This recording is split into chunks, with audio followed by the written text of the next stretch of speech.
redesign a change in society? Throughout life, there is one constant, and that constant is change. Everything changes, nothing stays the same. Some things change by accident, some things change through evolution, and many things are designed to change. For example, we're always designing new, improved models of cars, washing machines, soap powders, but we never design a change to society. We don't update. And it's about time we did, because the way we're running things right now is killing us and the planet. And society does change. If it didn't, we'd still be living in caves. But it just moves along without any real cohesive plan for what we can see coming in the future. So I guess the big question is, how do we redesign society? One of the first things I think we need to understand is what we mean when we say society is a system. Like any system, it's comprised of pieces that supposedly work together to produce an end goal. Us, humans and animals, are surrounded by millions of other systems, from the ecosystems vital to life survival that we can monitor and see when they're healthy or sick, to the cities we live in, the food we eat, the transport we use. Even the machine that made the coffee you drank this morning, that's a system of pieces that work together to produce coffee. Money is a system too, from the moments of its creation to how we introduce it into society and how we use it. Now, if cars started coming out of the factory looking like that, we would look at the machines that produce them. We wouldn't blame the car for being faulty. Stupid car. We would understand that the system that produced them made them that way. We don't do that with people. We don't look, except to a very limited extent, to what has failed in society as a system that produced the failure in the person. So, when we think of society as a system, and we see the pieces are falling apart all around us, then we understand that the system has to change. And it's going to be complex, but I've got some very good news for you. And that is that somebody has already thought long and deep about this question and worked on solutions, gathering knowledge and experience for over 75 years. Jack Fresco and Roxanne Meadows of the Venus Project in Venus, Florida, it's a place, it's not a planet, Venus, Florida, propose a resource-based economy, a total redesign of society, something unlike anything that we've tried before. One of the first and biggest changes we would begin to make to society is to design an environment that creates the opposite kind of behavior to what we see in far too many areas of society today. Why? Because the environment that surrounds us, the environment that we live in, culture, traditions, beliefs, family, friends, education, etc., all play a huge influence in how we are, how we behave. Our beliefs and values aren't prepackaged in our brains at birth. We learn, absorb them through the experiences we live. Now then, let me see. I can see there a blonde gentleman. I'm supposing you might have blue eyes, is that true? I'd like to try a thought experiment with you. Supposing you'd been born into a Swedish family, but then adopted by a tribe in the Amazon. You would have grown up hunting and fishing for your food. You would speak the language of the tribe. You would believe in the gods of the jungle. You wouldn't have any problem walking around totally naked. You wouldn't use money, and you might even have a couple of shrunken heads in your hut. You would live according to that tribe system. Today's system, capitalism, provokes greed, crime, corruption, and competition, and therefore inequality to deadly levels. Capitalism can never create an equal opportunity society. It depends on money to distribute its resources, everything from food to homes. And as money is scarce, because otherwise we have inflation, then far too many millions of people cannot afford to cover the most basic needs for themselves and their families. However, if tomorrow all the money in the world disappeared, as long as we still have the factories, the technology, the resources, we could still produce everything we need. So it's not money we need, it's access to the things that money can buy. We are talking about creating a society that provides everything we need and possibly outgrowing the use of money. In this case, supermarkets and shopping malls that we have today would become access centres where you can walk in and take whatever you need. Now, the huge plus would be that instead of having to store and maintain all those products that you only use a couple of times a year, when you've finished with them, you can return them to the access centre for somebody else to use, just like a library. In this way, we would start to save resources in enormous amounts. The amount to be produced would be based on the collection of data from the population, just as a supermarket today knows how much to bring in because they monitor how much goes out. And goods would be made within the cradle-to-cradle system, from the extraction of the material to make the product, to its easy updatability, to its recyclability at the end of its life. So access centres would be integrated into the design of the cities to begin to create a healthier environment. All cities would be designed and built after having completed a survey of the resources in the area. Sand for construction purposes or fresh water supplies. And of course, a survey to determine the ecological impact on the area.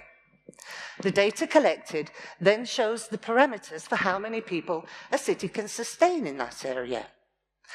Say it's 50,000. We could then calculate how many hospitals we need, how many schools, how many homes, and how best to acclimatize them.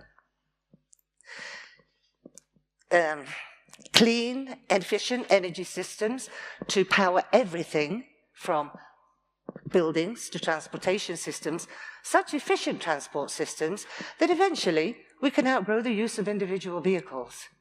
Imagine lovely pollution-free cities. No traffic jams, no traffic noise, no traffic accidents, and the amount of resources we would save would be humongous. For example, one average car tyre requires 7 gallons of oil to make. We know we can produce in abundance. Look at how much food and how many electronic goods we waste every year, throwing them away in perfectly good condition, effectively creating scarcity. And we haul so many cheap products from around China, all around the planet. Anything in abundance eventually becomes too cheap to monetize. We don't monetize the air we breathe, yet. With local production and distribution systems in place, we eliminate that wasteful transportation. Food can be produced in hydroponic or aquaponic towers, which reduces the amount of arable land needed and protects the produce from weather changes and pests. It's science, but it's not rocket science. All buildings would be low maintenance with self-repairing building materials. They exist today. Dirt repellent surfaces that also produce energy to power the building. And if we prefabricate, we not only reduce the production time, but the standardization allows us huge savings in resource use and waste. Apartment buildings can have childcare facilities or medical facilities and areas for hobbies and meetings. And once prefabricated, all buildings can be easily customized to fit the needs of the occupants. So maybe you've got another baby on the way and you need an extra bedroom, or maybe you just want a larger kitchen. No problem. Lots of lovely, lush green areas, lakes and ponds around the cities, and areas for sports and exercise in the perimeter. Now, I can hear some of you already thinking, ooh, a lot of technology for this. And yes, we are talking about a high-tech society, and some people are afraid of that. But it's not technology per se we have to be afraid of, it's how we use it. So we must make sure that technology is beneficial to society. And with technology comes automation. And automation is moving into the workforce and replacing men by robots. We can't do anything about it. It's going to happen. Where are we going to find all the people that design all this technology then? We're not going to find them. We're going to prepare them through a big change in the educational system. Instead of teaching children who invaded what country and when, how about we put more emphasis on science? We're leaving a terrible mess for our children to clean up. The least we can do is give them the best tools we have to tackle that task. They must understand how they are to look after the world. Teach them to be the competent ones that we need in the future. Teach them to be problem solvers. Science is the best tool we have to give them to reach that goal. So let's make science fun. Take the kids out of the classroom to learn about the environment and how to take care of it and live in harmony with it. The real world is fantastic enough without us having to invent stories about animals that talk.